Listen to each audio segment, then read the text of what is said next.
आज हम बिहार के सबसे ज़्यादा मुस्लिम आबादी वाले क्षेत्र अर्थात किशनगंज लोकसभा के इतिहास के बारे में कुछ जानने का प्रयास करते हैं। अभी किशनगंज की वर्तमान स्थिति क्या है, जाति समीकरण क्या है तथा एनडीए और इंडिया के उम्मीदवारों की सूची में कौन कौन ताल ठोक रहे हैं। नमस्कार, मैं मोहम्मद असदुल्ला, आप देखना स्टार्ट कर दिए हैं ये लोकसभा न्यूज़। जी, किशनगंज जिले के इतिहास की अगर हम बात करें तो हम पाएंगे कि किशनगंज पूर्णिया जिला का एक पुराना और महत्वपूर्ण अनुमंडल था। सामाजिक श्रमिकों, राजनेताओं, पत्रकारों, व्यवसायियों, किसानों आदि सहित किशनगंज के आम लोगों ने 17 वर्षों के लंबे और कठिन संघर्ष के बाद 14 जनवरी 1990 को किशनगंज जिला अस्तित्व में आया। किशनगंज में एक प्रमुख रेलवे स्टेशन है जो भारत के प्रमुख शहरों और महानगरों से जुड़ा हुआ है। किशनगंज रेलवे स्टेशन पूर्वोत्तर फ्रंटियर रेलवे से संबंधित है। यहाँ से NH 31 भी गुजरती है जो नॉर्थ ईस्ट के सभी राज्यों को बिहार तथा भारत से जोड़ती है। अगर हम किशनगंज की भौगोलिक स्थिति की बात करें तो किशनगंज के उत्तर में पश्चिम बंगाल के दार्जिलिंग जिला तथा नेपाल स्थित है। किशनगंज के दक्षिण में पूर्णिया, पूरब में पश्चिम बंगाल के उत्तर दिनाजपुर जिला तथा पश्चिम में अररिया जिला अवस्थित है। पश्चिम बंगाल की एक संकीर्ण पट्टी जो लगभग 20 किलोमीटर चौड़ी है, बांग्लादेश से अलग करती है। इस जिला में बिहार की सबसे ज़्यादा बारिश होती है, जिसके कारण यहाँ बाढ़ की समस्या हमेशा बनी रहती है। किशनगंज जिले में एक स्टेडियम भी है जिसका नाम शहीद अशफाकुल्ला खां स्टेडियम है। इसके अलावा डॉक्टर दिलीप कुमार जायसवाल द्वारा संचालित MGM मेडिकल कॉलेज है जिसमें बहुत गरीब से गरीब तबके के लोग यहाँ से लाभ उठाते हैं। अगर हम किशनगंज के जाति समीकरण की बात करें तो यहाँ पर 69% यानी 69% मुस्लिम, 30% हिंदू तथा 1% अन्य धर्म के लोग निवास करते हैं। इससे यह पता चलता है कि यहाँ पर मुस्लिम बाहुल आबादी है और यहाँ के मुस्लिम लोग लोकसभा हो या विधानसभा हो यहाँ पर निर्णायक भूमिका अदा करते हैं। अब अगर मैं किशनगंज लोकसभा की राजनीतिक परिदृश्य की बात करूं तो इस लोकसभा क्षेत्र में 6 विधानसभा की सीट आती है। बहादुरगंज, ठाकुरगंज, किशनगंज, कोचाधामन, अमोर तथा बायसी। ध्यान रहे कि अमोर तथा बायसी पूर्णिया जिला में स्थित होने के बावजूद किशनगंज लोकसभा क्षेत्र में आता है। अगर हम किशनगंज लोकसभा की इतिहास की बात करें तो यहाँ से कई राष्ट्रीय स्तर के कद्दावर नेताओं ने चुनाव लड़कर यहाँ का प्रतिनिधित्व किया है। उसमें स्वतंत्रता सेनानी सह संविधान सभा के सदस्य मोहम्मद ताहिर, लखनलाल कपूर, MJ अकबर, सैयद शहाबुद्दीन, सीमांचल गांधी, मोहम्मद तस्लीमुद्दीन जैसे शख्सियत आते हैं।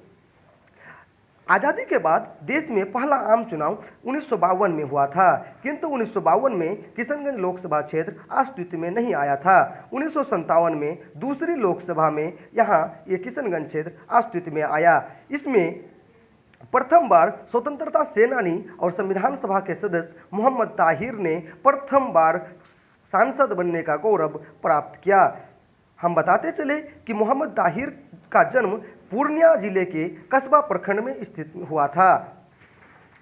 मोहम्मद ताहिर 1962 में हुई तीसरी लोकसभा चुनाव में भी लगातार कांग्रेस पार्टी के टिकट पर चुनाव दर्ज करने में कामयाब रहे, लेकिन इसके जस्ट बाद जो 1967 में चुनाव हुआ था उसमें लखनलाल कपूर जो एकमात्र अभी तक किशनगंज के इतिहास में नन मुस्लिम सांसद हैं, यानी कि एकमात्र हिंदू सांसद जो लखनलाल कपूर के रूप में जाने जाते हैं, प्रजा सोशलिस्ट पार्टी के टिकट पर कांग्रेस को हराने में का काम किया था। अब इसके बाद 5वां लोकसभा जो 1971 में हुआ था, यह दौर श्रीमती इंदिरा गांधी जो आयरन लेडी के नाम से विख्यात है का दौर था। इस चुनाव में पुनः कांग्रेस ने वापसी करते हुए उम्मीदवार का चेंज करते हुए जमीलुर रहमान को टिकट देकर सांसद बनाने का काम किया। 1975 में इंदिरा गांधी द्वारा जो इमरजेंसी लगाया गया था, उसके बाद पूरे भारत में श्रीमती गांधी का विरोध स्टार्ट हो गया और आगामी चुनाव जो 1977 में हुआ था उसमें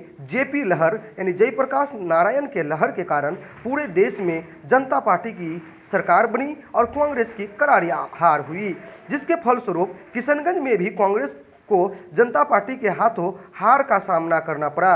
जनता पार्टी के टिकट पर चुनाव लड़ रहे हलीमुद्दीन अहमद को कामयाबी मिली। इस प्रकार इस चुनाव में देश की राजनीति में प्रथम बार गैर कांग्रेसी प्रधानमंत्री श्री मोरारजी देसाई ने बनने का काम किया, लेकिन पूरा 5 साल सरकार चला नहीं पाए और 1980 में पुनः देश में चुनाव हो गया। इस चुनाव में श्रीमती इंदिरा गांधी पुनः ताकतवर बनकर गरीबी हटाओ जैसे क्रांतिकारी नारा दिया और पूरे देश में कांग्रेस के प्रति विश्वास दिखाया। फलस्वरूप किशनगंज लोकसभा में भी 1980 के चुनाव में कांग्रेस के टिकट पर चुनाव लड़ रहे जमील उर रहमान को कामयाबी मिली। इसके बाद 31 अक्टूबर 1984 का दिन देश की राजनीति में एक काला अध्याय है, क्योंकि इसी दिन श्रीमती इंदिरा गांधी की हत्या कर दी जाती है। फलस्वरूप आगामी चुनाव में कांग्रेस के प्रति लोगों का हमदर्दी बढ़ती है और कांग्रेस को भारी समर्थन देने का काम करती है। 1984 में राजीव गांधी के नेतृत्व में हुई आम चुनाव में कांग्रेस को आज़ादी के बाद सबसे ज़्यादा 404 सीट मिलने का एक अपना रिकॉर्ड है। इस चुनाव में किशनगंज लोकसभा सीट से पुनः जमील उर रहमान को कामयाबी मिलती है। देश में अब 9वीं लोकसभा का चुनाव 1989 में होता है। इस चुनाव में कांग्रेस द्वारा एक पैराशूट उम्मीदवार एमजे अकबर को लॉन्च किया जाता है और उसे कामयाबी भी मिल जाती है। फिर 10वीं लोकसभा का चुनाव 1991 में होता है। इस चुनाव में जनता दल ने एक और पैराशूट उम्मीदवार सैयद शहाबुद्दीन को लॉन्च किया और उसे भी कामयाबी मिल गई। इसलिए कहा जाता है कि किशनगंज सीट में हमेशा पैराशूट उम्मीदवार को उतारा जाता है। अब देश में 12वीं लोकसभा का चुनाव होता है। इस चुनाव में सीमांचल गांधी मोहम्मद तस्लीमुद्दीन ने जनता दल के टिकट पर चुनाव लड़कर कामयाबी हासिल की, लेकिन इस चुनाव से देश की राजनीति में किसी भी गठबंधन को बहुमत ना मिली। अटल बिहारी वाजपेयी के प्रयास से कई दलों को जोड़ मरोड़ कर सरकार बनाई गई, किंतु मात्र 13 महीने ही सरकार चल सकी। अंततः उन्हें भी इस्तीफा देना पड़ा और 1999 में पुनः देश में आम चुनाव हो गया, जो 13वीं लोकसभा का नाम से जाना जाता है। इस चुनाव में पहली बार भारतीय जनता पार्टी ने एक पैराशूट उम्मीदवार सैयद शाहनवाज हुसैन को लॉन्च किया और उसे कामयाबी भी मिल गई। इस समय श्री अटल बिहारी वाजपेयी की सरकार देश में चल रही थी। अब इसके बाद देश में 14वीं लोकसभा का चुनाव होता है, जो 2004 में होता है। इस चुनाव में सीमांचल गांधी मोहम्मद तस्लीमुद्दीन को पुनः सांसद बनने में कामयाबी मिलती है। इसके बाद 15वीं लोकसभा का चुनाव 2009 में होती है।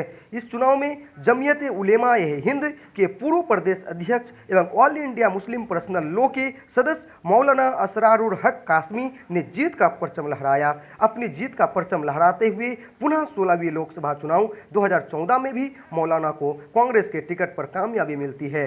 इस तरह से 2019 में 17वीं लोकसभा का चुनाव आ जाता है। इस चुनाव में कांग्रेस को फिर से कामयाबी मिलती है, किंतु इस बार मौलाना असरारुल हक कासमी का इंतकाल हो जाता है। डॉक्टर मोहम्मद जावेद को टिकट दिया जाता है और डॉक्टर मोहम्मद जावेद भी 2019 का लोकसभा चुनाव जीतने में सफल होते हैं। इस चुनाव में बीजेपी प्लस जेडीयू का गठबंधन था तथा कांग्रेस और आरजेडी का गठबंधन था। इस चुनाव में दूसरे नंबर पे जो जेडीयू के उम्मीदवार सैयद महमूद अशरफ जी थे, उन्होंने बहुत अच्छे वोट लाए थे, लेकिन वो सेकेंड पोजीशन पर रह गए थे। और इसी समय तीसरे नंबर पर जो किशनगंज के बहुत बड़े नेता के रूप में जाने जाते हैं मोहम्मद अख्तरुल ईमान, जी हाँ, ये AIMIM के प्रदेश अध्यक्ष अख्तरुल ईमान को तीसरा पोजीशन मिला था।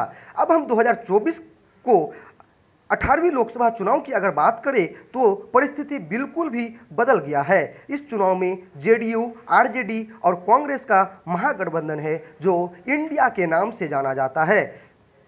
सैयद मोहम्मद अशरफ और मोहम्मद जावेद सभी एक ही गठबंधन के हिस्सा हो गए हैं। चूंकि यह सीट कांग्रेस का पारंपरिक सीट रहा है, इसलिए ऐसा क्यों कहा जा रहा है, क्योंकि 2019 के लोकसभा चुनाव में पूरे बिहार में मात्र एक सीट कांग्रेस जीत पाई थी और वो सीट था किशनगंज का सीट। इसलिए कहा जाता है कि यह फाइनल है कि इंडिया की तरफ से यह सीट कांग्रेस को ही जाएगा। अब जब कांग्रेस को जाएगा तो कांग्रेस की तरफ से कौन टिकट मिलेगा, किशनगंज की अगर ग्राउंड रिपोर्ट की बात करें तो डॉक्टर मोहम्मद जावेद का बहुत ज़्यादा विरोध प्रदर्शन होता है, क्योंकि डॉक्टर मोहम्मद जावेद को वहाँ के लोकल आदमी नहीं पहचान पा रहे हैं। सांसद तो बन गए हैं, लेकिन वहाँ के लोकल ग्राउंड के जो लोग हैं डॉक्टर मोहम्मद जावेद को पहचानने में सफल नहीं हो रहे हैं। इसी तरह से कांग्रेस पार्टी के ही पूर्व विधायक बहादुरगंज के विधायक थे पहले तौसीफ आलम ने भी कांग्रेस के टिकट पर चुनाव लड़ने का ऐलान किया है। अगर वो बोले हैं कि कांग्रेस अगर हमें टिकट देती है तो हम चुनाव लड़ेंगे। इसी तरह से जलील मस्तान जो अमोर विधानसभा के पूर्व विधायक रह चुके हैं, उन्होंने भी कहा है कि अगर मुझे कांग्रेस पार्टी टिकट देती है तो मैं भी चुनाव लड़ूंगा। अब तो ये हुई इंडिया गठबंधन की बात। अब एनडीए गठबंधन की बात करते हैं तो यहाँ पर सबसे मजबूत उम्मीदवार डॉक्टर दिलीप कुमार जायसवाल, जो बीजेपी की ओर से 2014 का लोकसभा चुनाव लड़ चुके हैं और बहुत कम वोट से पराजय का सामना किए थे, अपनी उम्मीदवारी जता सकते हैं। अपनी उम्मीदवारी इसलिए भी जता सकते हैं क्योंकि उस क्षेत्र में उनका अपना मेडिकल कॉलेज चलता है। लेकिन इस बीच ये फ्लोर लीडर के रूप में अख्तरुल ईमान, जो किशनगंज लोकसभा के लोगों की पसंद भी हैं, ने AIMIM से पुनः लोकसभा चुनाव लड़ने की तैयारी शुरू कर दी है, जिसकी वजह से यह माना जा रहा है कि इस सीट पर मुकाबला आमने सामने के ना होकर त्रिकोणीय होने जा रहा है। अभी अख्तरुल ईमान अमोर विधानसभा से AIMIM से विधायक भी हैं। अगर हम 2020 विधानसभा की चुनाव की करें तो कुल 6 विधानसभा सीट में से 4 विधानसभा की सीट AIMIM को मिलने का काम किया था। इसमें बहादुरगंज से मोहम्मद अंजार नईमी साहब को, कोचाधाम से हाजी मोहम्मद इजहार असफी साहब को, अमोर विधानसभा से खुद अख्तरुल ईमान और बायसी से सैयद रुकनुद्दीन साहब को कामयाबी मिली थी। लेकिन बताते चले कि अख्तरुल ईमान को छोड़कर तीनों विधायक अपनी AIMIM को छोड़कर RJD यानी राष्ट्रीय जनता दल तेजस्वी यादव का हाथ थाम चुके हैं। इससे पता चलता है कि AIMIM का जनाधार किशनगंज लोकसभा सीट में अवश्य ही है। अगर अवश्य नहीं होता, अगर जनाधार नहीं होता तो 2020 के चुनाव में उन्हें 4-4 सीट नहीं मिलती। इसके अलावा जो विधानसभा की सीट और 2 सीट हैं, उसमें किशनगंज सदर विधानसभा से इजहारुल हुसैन जो कांग्रेस से हैं वो विधायक हैं, तथा ठाकुरगंज विधानसभा से मौलाना असरारुल हक कासमी के बेटे साहबजादे सऊद आलम RJD से विधायक बने हुए हैं। अब देखना दिलचस्प होगा कि 2024 के चुनाव में जनता मुकाबला आमने सामने की करती है कि त्रिकोणीय मुकाबला करती है। अब सब कुछ समय के बाद पता चल जाएगा। अब आपसे हम विदा लेने का समय हो गया है। खुदा हाफिज, नमस्कार। हाँ, एक बात और बता देना चाहता हूँ कि अगली वीडियो में हम कटिहार लोकसभा के इतिहास के बारे में जानकारी देंगे। जय हिंद, जय भारत।